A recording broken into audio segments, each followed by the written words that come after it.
Hello everyone, welcome to our channel Drishti academy. कैसे बच्चों?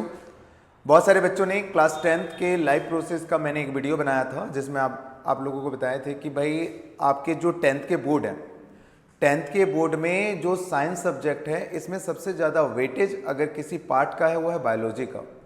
जैसे आप लोग जानते हो कि सर 10th में साइंस के एग्जामिनेशन में टोटल 80 मार्क्स के क्वेश्चंस थ्योरेटिकल होते हैं जो एग्जाम में पूछे जाते हैं।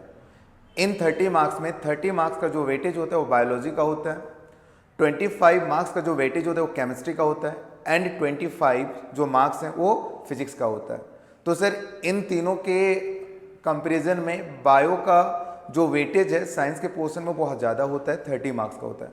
और बच्चों आप लोग अगर इस टॉपिक को बहुत अच्छे से एनालाइज करते हो, बहुत अच्छे से पढ़ लेते हो तो 30 आउट ऑफ 30 लाना कोई बड़ी बात नहीं होती। हमने लाइव प्रोसेस के टॉपिक में हमने दिखाया कि कैसे क्वेश्चंस पूछे जाते हैं और कितने मार्क्स के क्वेश्चंस पूछे गए हैं। आप लोग नहीं देखे हो तो आप लोग ज़रूर मेरे पहले वीडियोस में जाकर देखो। लाइव प्रोसेस के टॉपिक में मैंने 2025 के सारे क्वेश्चंस को बताया है, कैसे उनको सॉल्व करना है ये भी तरीके बताएं और पूरे चैप्टर का एक ओवरव्यू भी आप लोगों के सामने रखा है। आज मैं एक दूसरे चैप्टर कंट्रोल एंड कोऑर्डिनेशन के बारे में डिस्कस करूँगा। सर इस कंट्रोल एंड कोऑर्डिनेशन में मुझे क्या पढ़ना है सीबीएसई के सिलेबस के अकॉर्डिंग, वो भी चीज़ों को समझूंगा। साथ ही साथ 2025 में कितने मार्क्स के क्वेश्चंस पूछे गए हैं इनके बारे में भी आज डिस्कस करेंगे। तो बच्चों जैसा आप लोग देख रहे हो कि कंट्रोल एंड कोऑर्डिनेशन दो चीज़ों से मिलकर बना है, एक है कंट्रोल, दूसरा है coordination. Sir control and coordination को समझने से पहले एक थोड़ा छोटा सा टॉपिक है, सर कंट्रोल क्या है एंड कोऑर्डिनेशन क्या है।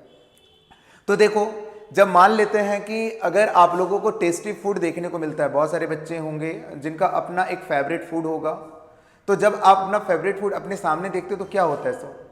आपके माउथ से सलाइवा निकलता है। क्या निकलता है सर? आपके माउथ से सलाइवा निकल आता है। यस और नो? Yes sir. आगे देखो सर, अगर मान लेते हैं कि जब हमें कोई हर्ट करता है, जब कोई मुझे चोट पहुंचाता है तो क्या होता है सर? दुख होता है सर, दर्द होता है, रोना आता है, हाँ या ना? तो देखो भाई जब हमें कोई हर्ट करता है तो दुख होता है, दर्द होता है, रोना आता है, हाँ या ना? तो हम खुद को क्या महसूस करते हैं सर? हम खुद को सैड महसूस करते हैं, हमें खुद को से रोना आता है। और जब मान लेते हैं जब हमें ठंडा लगता है, अभी ठंडे का मौसम भी चल रहा है, तो ठंडा लगने के टाइम पे क्या होता है सर? हम कांपते हैं, सीवो। तो हम लोग क्या करते हैं, ठंडा जब लगता है तो क्या करते हैं सर? हम लोग कांपते हैं। तो बताओ ये सारे के सारे चीज़ हमारे बॉडी के अंदर हो रहे हैं सर। सलाइवा हमारे बॉडी के अंदर से आ रहा है सर। रोना, यहाँ तक कि दुखी होना और साथ ही साथ कांपना, ये हमारे बॉडी के अंदर से सारे के सारे क्या हो रहे हैं? जनरेट हो रहे हैं। तो भाई अगर ये जनरेट हो रहे हैं तो ये कोई ना कोई हमारे बॉडी का ऐसा मैकेनिज्म होगा जो इन चीज़ों को कंट्रोल कर रहा होगा। क्या हर समय आप रोना शुरू कर देते हो? क्या आपके माउथ से हर टाइम सलाइवा आता है? क्या आप हर टाइम दुखी रहते हो? किसी टाइम तो हैप्पी भी रहते हो, और हैप्पी होने के भी अलग रीजन होते हैं। तो भाई ये सारा का सारा क्या होता है? आपके इनसाइड द बॉडी होता है। और इनसाइड द बॉडी की बात करें तो सर उन बॉडी के अंदर कुछ कंट्रोलिंग मैकेनिज्म चलता है जो इनको रेगुलेट करता है। क्या करता है सर? इनको रेगुलेट करता है।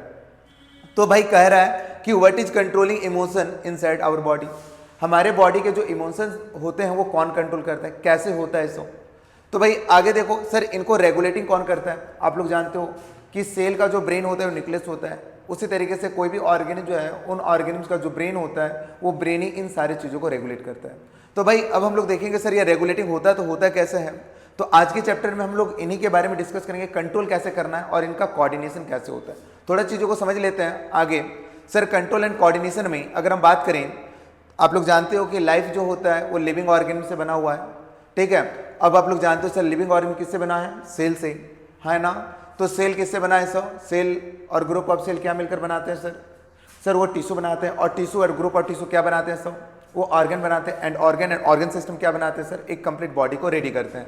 क्या करते हैं? एक कंप्लीट बॉडी को रेडी करते हैं। तो भाई टिश्यू, ग्रुप ऑफ सेल्स को हम लोग क्या कहते हैं? टिश्यू कहते हैं। यहाँ थोड़ा सा हम लोग जाते हैं थोड़े ओवरव्यू के लिए ताकि चीज़ें क्लियर हो जाए। Sir group of tissue together form organ. जब ग्रुप बहुत सारे टिश्यू एक साथ मिलकर फॉर्म करेंगे तो क्या करेंगे, क्या बनाएंगे सर? ऑर्गन बनाएंगे। सर अगर आप लोग देखोगे सर हमारे बॉडी में brain, lungs, heart, stomach, intestine, ये सारे के सारे क्या हैं? ये सारे के सारे हमारी बॉडी के डिफरेंट ऑर्गन हैं। यस और नो? हाँ sir. Sir group of tissue are called as organ. तो ग्रुप ऑफ टिश्यू जब एक पार्टिकुलर ऑर्गन बनाते हैं तो हम लोग क्या कहते हैं सर? ऑर्गन कहते हैं।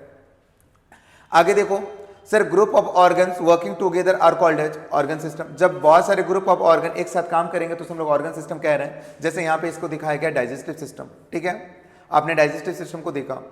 अब देखो यहाँ पे जो ऑर्गेनिज्म दिख रहा है सर, ऑर्गेनिज्म में आप देखोगे बॉडी का सारा कंट्रोल एक साथ होता है। जब बॉडी में आप खाना खा रहे हो, यानी कि कोई भी बॉडी, चाहे वो प्लांट बॉडी हो चाहे वो एनिमल बॉडी हो, सर उनमें भी कंट्रोल एंड कोऑर्डिनेशन दोनों तरीके का मैकेनिज्म चलता है। अब आता है कि सर ये कंट्रोल एंड मैकेनिज्म किसके थ्रू होता है, तो आप लोग एक पार्ट जानते हो सर, वो ब्रेन होता है। ब्रेन के अलावा भी कुछ अनदर चीज़ें होती हैं जिन्हें बोलते हैं केमिकल कोऑर्डिनेशन। हमारे बॉडी को सारा का सारा कंट्रोल करने के लिए, यहाँ तक कि प्लांट्स के बॉडी को भी कंट्रोल करने के लिए क्या चाहिए सर, केमिकल चाहिए। और उस केमिकल को हम लोग जनरली कहते हैं हार्मोन्स। क्या कहते हैं, हार्मोन्स कहते हैं। तो सर इस चैप्टर में हम लोग को पढ़ना क्या है, थोड़ा हम लोग इसके टॉपिक के बारे में बात कर लें, नहीं तो टॉपिक बहुत लंबा हो जाएगा, तो वहाँ ना बात करते हम लोग टॉपिक पे बात करते हैं। सर कंट्रोल एंड कोऑर्डिनेशन में हम लोग को पढ़ना है ट्रॉपिक मूवमेंट। क्या पढ़ना है sir, tropic movement in plants.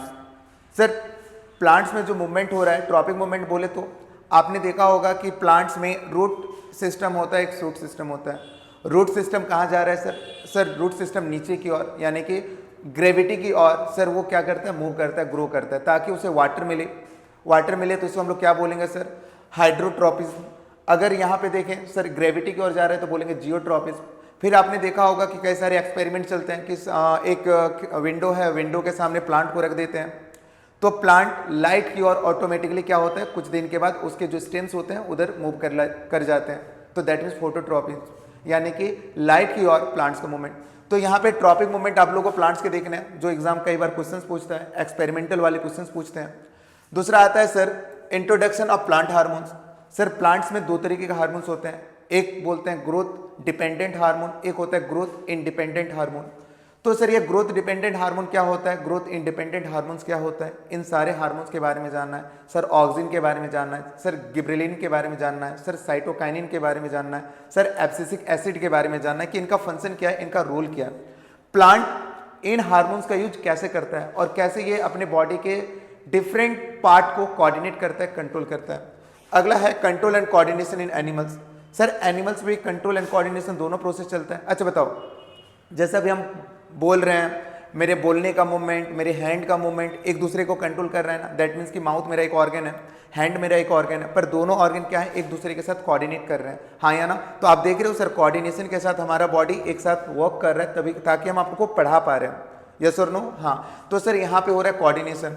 अब बताओ इन सारे कोऑर्डिनेशन के साथ साथ हमारे बॉडी के सारे सिस्टम को कोई ना कोई कंट्रोल कर रहा है। सर ये कंट्रोल कैसे हो रहा है, तो आप देखोगे सर कंट्रोल करने के दो मैकेनिज्म होते हैं, एक होता है हम लोग का नर्वस सिस्टम, दूसरा होता है हमारे एंडोक्राइन ग्लैंड, जहां से हार्मोन्स निकलते हैं। और ये हार्मोन्स क्या करता है सर, केमिकल कोऑर्डिनेशन करता है। तो इन टॉपिक को आप लोग को यहाँ पे पढ़ना है। अब आते हैं सर नर्वस सिस्टम। तो नर्वस सिस्टम में आप लोगों को पढ़ना है सर न्यूरॉन के बारे में, है ना। आप लोग जानते हैं न्यूरॉन के तीन पार्ट होते हैं, axon, dendrite and cell nucleus, तो या फिर सेल बॉडी बोलते हैं। तो ये सारे के सारे पार्ट मिलकर क्या बनाते हैं, एक न्यूरॉन के सिस्टम को रेडी करते हैं। तो न्यूरॉन का पूरा वर्क आप लोग को यहाँ पे देखना है। सर हमारे ब्रेन में हमारे बॉडी में तीन तरह के एक्शंस होते हैं, एक होता है वॉलंटरी एक्शंस, एक होता है इनवॉलंटरी एक्शन और एक होता है reflex action. Sir voluntary action का मतलब होता है जिसका कंट्रोलिंग मेरे हाथ में है, दैट मीन्स अगर हम चाहें तो लिखेंगे, चाहे तो नहीं लिखेंगे, यानी कि बॉडी का वो वर्क जो फोर ब्रेन कंट्रोल करता है ना, बॉडी का वो वर्क जो फोर ब्रेन कंट्रोल करता है उसे हम लोग कहते हैं वॉलंटरी एक्शंस। सर जैसे मान लेते मेरा मन करेगा रिमोट दबाने का तो हम रिमोट दबाएंगे, मेरा मन करेगा लिखने का तो हम लिखेंगे, मेरा मन करेगा नहीं लिखने का तो नहीं लिखेंगे, और मेरा मन करेगा हम किसी से बात ही ना करें, चुप रहें, तो वो मेरा मन है। तो दैट मीन्स जो चीज़ें आपके फोर ब्रेन के थ्रू कंट्रोल हो रही है ना, उसे हम लोग बोलते हैं वॉलंटरी एक्शंस। पर सर इनवॉलंटरी एक्शंस कौन से होते हैं, जो आपके फोर ब्रेन को कंट्रोल, जो आपके फोर ब्रेन के थ्रू कंट्रोल नहीं होते। तो सर कौन से पार्ट से कंट्रोल होते हैं, तो आप लोग जानते हो सर ये कंट्रोल होते हैं मिड ब्रेन और हिंड ब्रेन के हेल्प से। तो सर मिड ब्रेन और हिंड ब्रेन कौन सी चीज़ों को कंट्रोल करता है। अच्छा बताओ, आपका जो हार्ट बीट है वो आप कंट्रोल कर सकते हो क्या, हाँ या ना। सर आपने जो खाना खाया उन खाने के डाइजेशन को आप रोक सकते हो क्या, हाँ या ना। तो सर ये कुछ ऐसे प्रोसेस है जिनका कंट्रोलिंग मेरा बॉडी का फोर ब्रेन पार्ट नहीं करता। कौन करता है सर, मिड ब्रेन और हिंड ब्रेन करता है। तो ऐसे एक्शन को हम लोग बोलते हैं इनवॉलंटरी एक्शंस। अगला आता है रिफ्लेक्स एक्शन। आप लोग जानते हो सर रिफ्लेक्स एक्शन किसको बोलते हैं। सर अगर इन सारे चीज़ों का कंट्रोलिंग हमारा स्पाइनल कॉर्ड की हेल्प से होता है। किसके हेल्प से होता है? Spinal cord. तो स्पाइनल कॉर्ड से जो एक्शन क्या होते हैं, कंट्रोल होते हैं, उन्हें रिफ्लेक्स एक्शन कहते हैं। जैसे अगर कोई गर्म तवा आपके हाथ में रख दे तो आप क्या करोगे? तवे को पकड़े रहोगे ना, तवा छोड़ दोगे। क्या करोगे? तवा छोड़ दोगे ना? यस सर, तवा छोड़ देंगे। तो भाई तवा क्यों छोड़ा? सर क्योंकि वहां पे एक स्टिमुलस आया। स्टिमुलस बोले तो सर एक स्टिमुलस आया, फिर आपका बॉडी एक रिस्पॉन्स किया। किसके थ्रू? स्पाइनल कॉर्ड के थ्रू। तो वहां पे जो एक्शन देखने को मिलता है वो रिफ्लेक्स एक्शन देखने को मिलता है, और यहीं पे रिफ्लेक्स आर्क के कॉन्सेप्ट भी समझे जाते हैं। तो रिफ्लेक्स आर्क क्या होता है, रिफ्लेक्स एक्शन क्या होता है, आप लोग कमेंट में बताना, आप लोग अगर चीजों को कर रहे हो। अगला आता है chemical coordination. Sir chemical coordination को हम लोग बोले सर हमारे बॉडी के हार्मोन्स के जो कोऑर्डिनेशन होते हैं। हमारे बॉडी में एवरीथिंग, हम लोग कहते हैं ना, हमारे बॉडी में जो भी चेंजेस आते हैं वो हार्मोन्स के कारण आते हैं। आप देखोगे सर जब हम लोग to the reaching the adolescence में हम लोग देखते हैं कि हार्मोन्स के चेंज होने के कारण बॉय का बॉडी मेलनेस एंड गर्ल का बॉडी फीमेलनेस जैसे बॉडी स्ट्रक्चर रेडी करते हैं। तो सारा का सारा किसका खेल होता है सर? हार्मोन्स का होता है। आप लोग यही हार्मोन्स के कोऑर्डिनेशन हमारे बॉडी के डिफरेंट ऑर्गन को करते हैं, हमारे माइंडसेट को करते हैं, हाँ या ना? तो अगला आता है sir animal hormones. Sir animal में कौन कौन से हार्मोन होते हैं? तो आप देखे होंगे सर हमारे बॉडी में दो तरह के ग्लैंड होते हैं, एंडोक्राइन ग्लैंड, एक्सोक्राइन ग्लैंड। सारे ग्लैंड कुछ कुछ हार्मोन्स रिलीज करते हैं और हर एक हार्मोन्स का अपना एक रोल होता है। जैसे कि pituitary gland, thymus, thyroid gland, parathyroid gland, हाँ या ना, एड्रिनल ग्लैंड। तो इन सारे ग्लैंड्स के बारे में आप लोग को पढ़ना है और उनके क्या क्या फंक्शन होते हैं इनको पढ़ना है। और अगर वो हार्मोन्स रिलीज ना हो तो क्या प्रॉब्लम आएंगे। जैसे आप लोग को एक बता रहे हैं पैनक्रियाज। पैनक्रियाज क्या सिक्रेट करता है सर? पैनक्रियाज सिक्रेट करता है इंसुलिन। तो सर अगर ये इंसुलिन सिक्रेट नहीं करेगा तो क्या होगा? हमारे ब्लड में शुगर होता है, तो हमारे ब्लड में शुगर के लेवल को मेंटेन रखने का काम कौन करता है? इंसुलिन करता है। और अगर ये इंसुलिन सिक्रेट ना हो, तो मेरे बॉडी में, हमारे ब्लड में जो ब्लड शुगर है ना उसका लेवल हाई हो सकता है। और अगर हाई हो जाएगा तो बोलेंगे सर ब्लड शुगर हाई हो चुका है या फिर आपके बॉडी में शुगर है। तो उससे क्या कंडीशन आएगा? उससे एक बीमारी आएगी जिसे बोलते हैं डायबिटीज। आप लोग देखे होंगे आज का तो ये कॉमन बीमारी हो चुका है कि हर एक 10 फैमिली में एक फैमिली सर डायबिटीज पेशेंट देखने को मिलता है। ठीक है, आप लोग थोड़ा इसे कोऑर्डिनेट करना। तो ये सारे टॉपिक्स आपको इस पूरे लेसन में पढ़ने हैं। तो आप लोग बताइएगा कि इन सारे टॉपिक्स में कौन सा टॉपिक आपको बहुत अच्छे समझ में नहीं आया।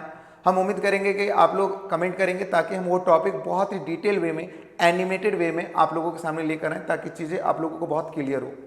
तो बच्चों आज के इस टॉपिक के साथ साथ हम लोग देखेंगे सर 2025 में कैसे क्वेश्चंस पूछे गए हैं। फिर हम लोग बात करेंगे कि क्या हम लोगों का न्यू जो एग्ज़ाम होने वाले हैं, अपकमिंग जो एग्ज़ाम होने वाले फाइनल एग्ज़ाम, उस एग्ज़ाम में हम कितने टॉपिक्स को लेकर चलें ताकि यहाँ से भी हम अच्छा मार्क्स गेन कर सकें। तो देखो 2025 में 1 मार्क्स के क्वेश्चन पूछे गए थे। The plants hormone whose concentration stimulates the cells to grow longer on the side of the shoot which is away from light is. तो बताओ भाई वो कौन हार्मोन्स है? सर उस हार्मोन्स का नाम है ऑक्सिन। क्या नाम है? ऑक्सिन। आप लोग बताना। सर आप लोग सारे के सारे बच्चे कमेंट करना कि साइटोकाइनिन के क्या फंक्शन होते हैं, गिबरेलिन्स के क्या फंक्शन होते हैं, एड्रेनलिन के क्या फंक्शन होते हैं। ठीक है, आगे बताना। दूसरी चीजें इन हार्मोन के साथ आप लोग ये बताना कि अगर ये हार्मोन्स प्लांट हार्मोन है, कौन से एनिमल हार्मोन्स है। और प्लांट हार्मोन और एनिमल हार्मोन्स के साथ साथ आप लोग ये भी कमेंट में बताना सर प्लांट्स हार्मोन में कौन सा ग्रोथ डिपेंडेंट हार्मोन है और कौन सा ग्रोथ इंडिपेंडेंट हार्मोन है। ठीक है, फिर 2025 में 3 मार्क्स के क्वेश्चंस पूछे गए थे। सर क्या है? कह रहा है कि plants have neither a nervous system. Plants के पास ना ही नर्वस सिस्टम है और ना ही इसके पास मसल्स हैं। Even then they respond to stimuli, लेकिन फिर भी ये स्टिमुलाई को रिस्पॉन्ड करता है। मतलब अगर कोई स्टिमुलाई दिया जाता है, रिस्पॉन्स दिया जाता है तो उसके बदले में वो एक रिस्पॉन्स जनरेट करता है। सर फॉर एग्जाम्पल कह रहा है कि द लीव्स ऑफ छुई मुई, आपने छुई मुई का प्लांट देखा है, जैसे ये साइंटिफिक मिमोसा पुटिका बोला जाता है या फिर कॉमनली से टच मी नॉट प्लांट कहते हैं। Plant when touched begin to fold up and droop. तो सर क्या होता है, जैसे हम मिमोसा पुटिका यानी कि टच मी नॉट प्लांट को टच करते हैं तो उसके जो पत्ते होते हैं वो फोल्ड होना शुरू कर देते हैं। ठीक है, अब क्वेश्चन पूछ रहा है कि how is the information communicated in touch me not plant. Sir ये कम्युनिकेशन कैसे सर कम्युनिकेटेड होते हैं, ये इंफॉर्मेशन कैसे कम्युनिकेटेड होते हैं ताकि वो जो प्लांट्स के पत्ते हैं वो आपस में फोल्ड हो रहे हैं। Question 2, what enables the plant cell to bring out the observable response. Sir कौन सा रिस्पॉन्स आप यहाँ पे ऑब्जर्व कर सकते हो। क्वेश्चन नंबर 3 पूछ रहा है differentiate the movement mentioned above from the movement of tendrils in P plants. Sir जो मूवमेंट है टेंड्रिल्स, पी प्लांट्स के जो टेंड्रिल्स में जो मूवमेंट है और इसका जो मूवमेंट है, इन दोनों के बारे में डिफरेंशिएट करने के लिए बोल रहा है। अब देखो भाई, अगर आप यहाँ पे देखोगे सर ये कम्युनिकेटेड कैसे कर रहा है, तो भाई जैसे आप टच करते हो प्लांट के जो लीव है ना, छुई मुई के जो लीव है ना, वो फोल्ड होना शुरू कर देते हैं। तो सर कहीं ना कहीं ये इलेक्ट्रिकल इंपल्स का सिनेरियो दिखा रहा है। तो आप बोलोगे सर यहाँ पे जो रिस्पॉन्स जनरेट हो रहा है, वो जो इंफॉर्मेशन कम्युनिकेटेड हो रहा है, वो कैसे हो रहा है सर, इलेक्ट्रिकल इंपल्स के थ्रू हो रहा है। क्वेश्चन नंबर 2 सर जो what enables the plant cell to bring out the observable response. आप यहाँ पे कौन सा रिस्पॉन्स ऑब्जर्व कर सकते हो सर, कौन सा रिस्पॉन्स आप ऑब्जर्व कर सकते हो, ये आप लोग बताना। Last question number C sir P plants and जो छुई मुई प्लांट्स हैं, इन दोनों में क्या डिफरेंसेस हैं। तो आप देखोगे सर अगर हम छुई मुई के प्लांट्स को अगर हम टच करते हैं तो उनके लीफ क्या हो रहे हैं, फोल्ड हो रहे हैं, है ना। और अगर लीफ फोल्ड हो रहे हैं तो सर क्या ये ग्रोथ डिपेंडेंट दिखा रहा है या ग्रोथ इंडिपेंडेंट दिखा रहा है। तो सर ये ग्रोथ इंडिपेंडेंट हार्मोन से या फिर ग्रोथ इंडिपेंडेंट मूवमेंट बोल सकते हो सर। सर यहाँ पे ग्रोथ इंडिपेंडेंट मूवमेंट दिख रहा है। लेकिन टेंडल्स, पी प्लांट्स के जो टेंडल्स होते हैं, वो टेंडल्स किधर होते हैं, जहाँ पे वो ग्रो कर रहा है। तो दैट मीन सर ये ग्रो डिपेंडेंट मूवमेंट दिखा रहा है। तो यहाँ पे एक डिफ्रेंशिएट करना है, क्योंकि एक ही मार्क्स से क्वेश्चंस पूछे गए हैं। बाकी एक क्वेश्चंस आप लोगों को दिए गए हैं सर कौन सा what enables the plant cell bring out the observable response, कौन सा रिस्पॉन्स आप यहाँ पे ऑब्जर्व कर सकते हो। तो बच्चों आप लोग इन तीनों क्वेश्चंस के साथ जाना और बी वाले क्वेश्चन के आंसर आप लोग जरूर कमेंट में बताना। एक क्वेश्चन आप लोगों के लिए दिए गए हैं और अगर आप लोग नहीं बताओगे तो हम नेक्स्ट वीडियोस में इनका भी आंसर आप लोगों के सामने रखेंगे। तो आप अगर यहाँ पे देखोगे सर 2025 में सर 1 मार्क्स के क्वेश्चन पूछे गए थे, 3 मार्क्स के क्वेश्चन पूछे गए हैं सर, यानी कि ओवरऑल बात करें तो 4 मार्क्स के क्वेश्चन पूछे गए हैं।